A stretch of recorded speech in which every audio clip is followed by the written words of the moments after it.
I was blessed, to make smart investments, outside the ring, just in the real estate world and a lot of other places that I was able to put my family in a position that, I took the long road so they could take the short road. So his accountants and lawyers screwed up, so the tax court said, hey, you were too late appealing this. You got to pay us back all the tax plus penalties plus interest. Moral of the story, pay attention to the deadlines on the IRS. Read it, the real condensed version of it. What happened here?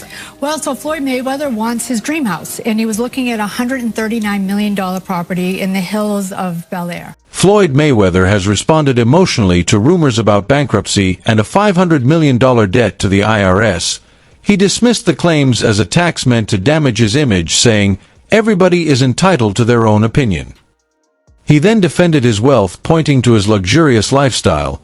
"But if that's what you call having 2 private jets, owning 100 buildings, and being able to do what you want, then I'm pretty sure everybody is going bankrupt."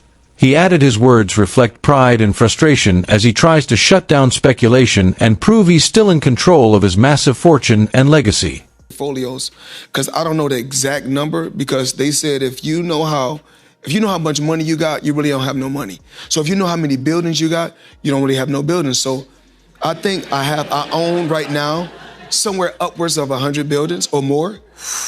And in 99% of my buildings are in New York City. Great team, and God has truly blessed me to put me in a position not just to be able to make a lot of money, but also give back, if not just my time, but also financially. Floyd Mayweather filed an appeal claiming he couldn't pay taxes because he was broke, but the IRS rejected it. They stated he missed the deadline, so the appeal couldn't be accepted. As a result, he was ordered to pay not only the original tax debt, but also additional penalties. This added to the controversy surrounding his financial status despite his claims of wealth and luxury assets. Okay, so Money Mayweather is jabbed by the IRS here. What happened? Well, he took a large S-corp deduction for legal expense. The merits of that didn't even matter because he missed his appeal deadline of the denial. His accountants and lawyers screwed up, so the tax court said, hey, you were too late appealing this. You got to pay us back all the tax plus penalties plus interest. Moral of the story, pay attention to the deadlines on the IRS letters. Really sad they didn't do it in this case, with considering the armies of lawyers and accountants he has. So pay attention, hit your deadlines on audit, otherwise you're going to lose the appeal. Floyd Mayweather, known for his lavish lifestyle and successful boxing career, has publicly stated that he has settled all his IRS tax obligations. However, these claims were contradicted when the IRS filed a lawsuit for unpaid debts, revealing a stark contradiction in his statements. This legal action highlights the possibility that Mayweather might not be as diligent in paying his taxes as he claims, suggesting he may have been less than truthful about the financial management of his wealth. Floyd Mayweather is not up to date with the IRS. Shouldn't he be, considering how much money he's made during his career? Well, in fairness to Mayweather, he did say he's already taken care of this problem. We don't know if that's true or not. We do know that a lien was filed against him by the IRS for back taxes. So let's take a look at what may have happened here. So as an example, when you talk about a boxer specifically having $100 million purse, that's the gross, not the net, because the boxer earns $100 million, and then he has to pay all the people around him and related expenses and so on. So just to kind of go through an example, Floyd Mayweather has often emphasized that his wealth and reputation are the results of his hard work. He asserted, "I'm not a liar. I work hard to build my name and build my reputation." He has always been clear about his dedication to ensuring his family's financial security and building generational wealth. According to Mayweather, his investments, particularly in real estate, have helped him leapfrog from an 8-figure fortune to a 9-figure one. Despite his success, this declaration about his wealth contrasts with ongoing financial troubles, including questions about his ability to manage his earnings responsibly.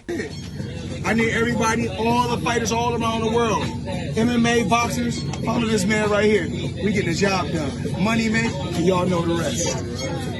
Mayweather has previously commented on his struggles with taxes back in 2015, a time when he was embroiled in tax-related difficulties. The fact that almost a decade later these issues remain unresolved suggests that Mayweather has not been as proactive in clearing his financial obligations as he claims. Despite the large sums he reportedly earns, his inability to settle his tax debts speaks to a deeper issue with managing his wealth effectively, which has persisted for years. He's had these tax questions. He replies to them by showing on Instagram $26 million, a payment he made to the IRS. By the way, nothing makes your tax payment look shadier than when you're just holding up cash. Right. That's not a good look for the IRS. But he showed his actual, $26 million. They just pay him. Like, I don't know why, like, he's mad at the media. It's like, oh, you guys are making things up. No, it's leaked that you asked to pay after this fight. Like, you make all this money. If I was Mayweather, not only would I pay them on time, the IRS, I'd tip them. I'd be like, hey, here's what I owe you. Here's a little bit. Despite Mayweather's assertions that he has the financial resources to cover his tax obligations, the IRS has continued to demand payment. Reports have surfaced suggesting that while Mayweather has spent large sums on purchasing buildings and other luxury items, he has neglected to pay his taxes. This not only raises questions about his financial priorities, but also about his commitment to settling his debts in a timely manner. It appears that Mayweather's lifestyle and investments may be overshadowing his responsibility to settle his financial obligations. Government's calling bullshit. They're saying you have the ability to go and sell off property. You have the ability to liquidate some of your assets. You have the ability to go and get a loan to pay off this tax liability. So we're not buying it. So we'll see if this petition does get approved. I mean, it's Floyd Mayweather. It probably will get approved. Seeing as how the event that's going to happen in about 60 days is going to generate more than enough money to pay off that tax liability. So it's great reassurance for the IRS. And this is not the first time that Floyd's been in trouble with the IRS. I mean, back in 2008, he had a $6.17 million lien for taxes that he owed in 2007. Right? And this is just a recurring thing. He's had many other instances. You know, back in 2011, apparently he owed $3.4 million in taxes that were incurred in 2009. So it just seems that whenever the IRS comes for Floyd comes back for a big fight and uses a portion of the earnings to pay off the IRS. But whatever he's earning is also going to have high taxes placed on that as well. And so the following year or 2 years, he finds himself in the same situation. The money man, TMT. What it doesn't tell you, though, is that it takes money to make money. Right? Back in 2015, the year in question. Stephen A. Smith, the renowned sports commentator, did not hold back in his criticism of Floyd Mayweather. Smith expressed his disappointment, stating that Mayweather had once been his favorite boxer, but his actions, particularly in flaunting his wealth while neglecting legal issues with the IRS, were difficult to reconcile. Smith's disillusionment with Mayweather is a reflection of the broader public's perception of the boxer.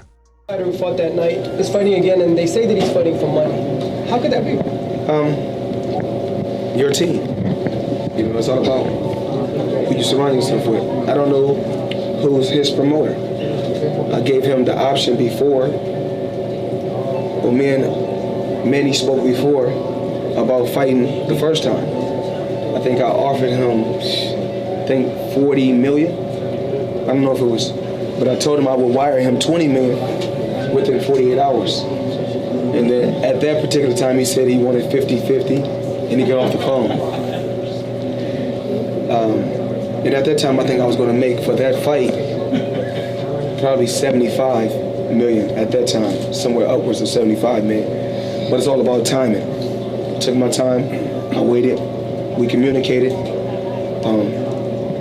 Hard investments leading up to the fight that week, we made somewhere upwards of 30 million cash. And then, you know, for the Canelo fight, smart team once again. Just with those two fights, Canelo and the Pacquiao fight, $400 million just with those two fights.